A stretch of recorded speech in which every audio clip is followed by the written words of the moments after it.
one who's saying this. Even Canadians, imam here, they are saying this openly. They say Sharia law to be implemented when Muslims are majority. I'm not the one who's saying. Look it up. The Canadian imam who's saying this, we and are the government ourselves. quiet about it. The media quiet about it. The Canadian need to stand for Canada. I came here to stand for my right, to stand for my freedom, to stand for Canada. I'm doing this for Canadians, for Canada, for my home. What do you think the unspoken strategy is with school boards, as you mentioned, the media, that they're being quiet about this, or it's candy? We are going to rise up sooner or later. Amen. There is no such a thing, Islam and radical Islam. Islam is Islam. I didn't come to this place Islam today. is not a religion, it's a political agenda to disrupt the freedom, the democracy, the diversity between cultures and every faith and every religion. It doesn't cheat. This is they teach me when I was young. Al-Islamu dinuna, that means Islam our religion. Al-Qur'anu dasturuna, this is our constitution. Al-Jihadu sabiluna, that means jihad is our way. And al-mawtu fi sabilillah asma ghayatuna, that means dying for Allah, it's our ultimate dream. This is what they teach me when I was young. I know Quran inside out. I used to memorize most of it in Arabic. You would be in the position that Islam is not compatible with Western It's not. The top imam in Canada says the same. She would be dead right now if she was in Saudi or Iran. It's a must. It's not an option. Under Sharia law, they allow child marriage. Muhammad, the founder of Islam, he at the 53 years old, he married Aisha, she was 9. He had sex with a 9-year-old baby. This is rape, and they want to. This is Sharia law. This is law. Don't call from the name law, constitution. Isn't the appeal board, in a sense, in a contradiction here with they are committed to so-called gender equity? Absolutely. Yes. Amen. You're attesting that in Islam, misogyny, sexism is the way of life. Exactly, and in Islam, slowly they're gonna separate the boys from the girls. There is no like the girls has to sit at the back. Women in Islam teach al-rijal qawwamun ala nisa. That means men above men. Woman as a second-class citizen. She has no right to speak. She has no right to practice her freedom. Whatever she wanna wear, whatever she wanna say. That's why I was forced into so many things under Sharia law. When I used to live in Saudi Arabia, it's 100% Sharia law. Woman has no freedom. They have to have a gardener, like a man, a gardener over her life, whatever, the guardian. Yes, and she cannot travel. She cannot do anything, and she cannot speak. Can't drive. It's okay for cattle. her to beat the wife. واضربوهن. اضرب mean hit her. اضربها, like it's in the Quran. وإن خفتم نشيزوهن فاضربوا. I know the Quran in Arabic. That's what my friend Eric, he was trying to say. If they recite the verses in Arabic, no one can understand. Right. Eric Brazil, you've had your encounters with the law in terms of freedom of speech issues. Yes. What brought you out here to Mississauga for the appeal board meetings?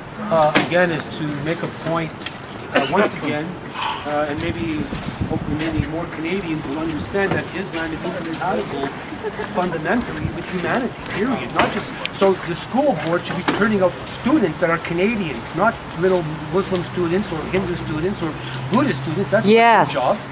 And how are they going to regulate what's being said in these Arabic prayers? Because kill them where you find them is in the Quran. So when someone is reciting that, how can the appeal regions to the school board say, well, no, those prayers in the Quran, we're Catholic, don't forget it. I'm an infidel. Religion. Right. Why is this desire to especially accommodate this one particular faith? Oh, you get one of those. Well, if you don't accommodate Buddhists, no buses or buildings get blown up. If you don't accommodate the Jewish So you're saying it's a fear factor? Well, absolutely it's a fear factor. Because look, why did we not print the Danish cartoons? Was it out of respect or out of fear? I say that was out of fear. Why are we no longer promoting Charlie Hebdo? Charlie Hebdo in France is shutting down because everyone's afraid to even look at this magazine now. So in essence, Sharia law, Islam, is not going to start creeping. It's here and growing. And much like your companion, Sandra, it didn't seem that this board wanted to hear what you had to say today. Well, the board doesn't want to hear anything except warm, fuzzy feelings about multiculturalism, respect, and They so on haven't and so done the forth. research. Of course, when it's in favor of Islam. But how, my question, which I forgot to ask the board, is They don't want to know. But Father Angela, is how can you tolerate an ideology that's fundamentally intolerant of you? How can I love someone who wants to kill me? How can I be forgiving and friendly to somebody who hates my guts and wants to kill me? And how do you respond to critics that would say, well, this is just so much Islamophobia on display, you know, this is bigotry, racism, etc.? Well, I love these when they use that word Islamophobia, because I always return on that. What is a phobia? Does anybody here want to answer what is a phobia? I will. It's an irrational fear.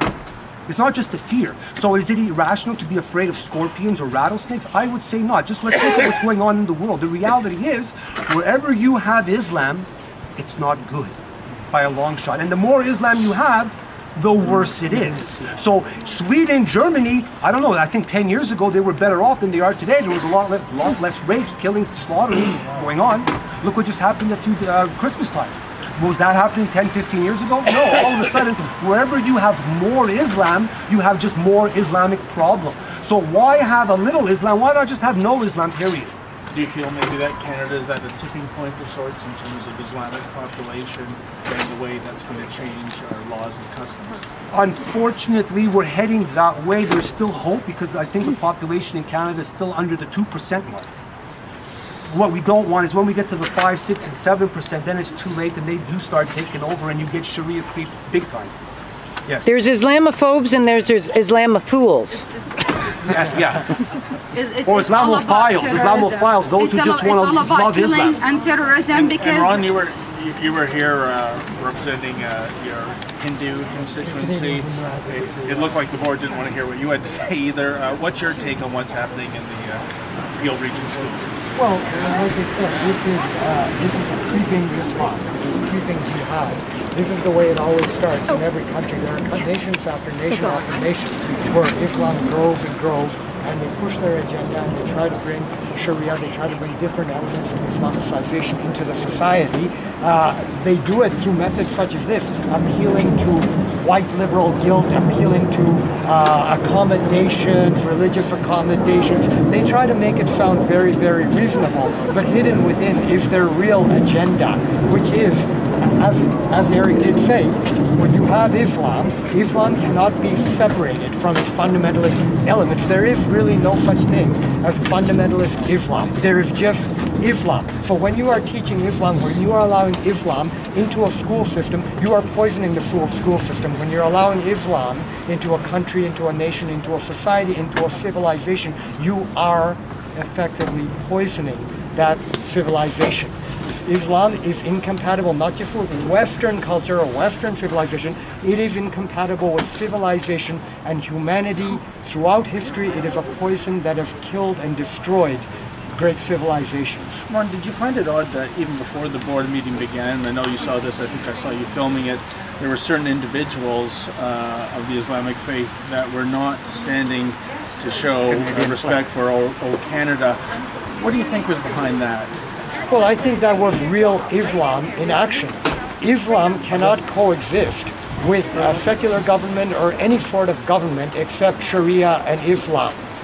So what those people, what those two gentlemen were doing is they were portraying the real Islam, which means they can submit only to Allah, only to Muhammad, and not to Canadian laws, Canadian norms of civilized conduct.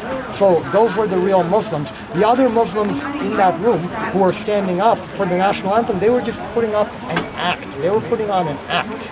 So in a way, it's taqiyya, yes, it's actually trickery in order to fool us into thinking that they're real Canadians, real good citizens, etc., etc. But those two gentlemen who didn't stand, in a way I thank them for doing what they did, because they are showing us the real Islam. That is the real Islam. But there's certainly a perverse irony at work here, isn't there? I mean, here they are asking for increased accommodation for their beliefs and values, and yet they don't have an accommodating nature to stand up for something that's very important to many Canadians, I would suggest, which is the plague of O Canada. Yeah, well, Islam is a very much of a one-way street. When they talk about accommodation, what they mean is you accommodate Islam, but they accommodate nothing or nobody or any civilized norms whatsoever. That's the nature of Islam. That's Islam itself. It requires total submission to Islam and zero accommodation for any other civilized norm in society. Thanks so much. Thank you. I love it. Did you want to come on camera? I'd love to. Okay.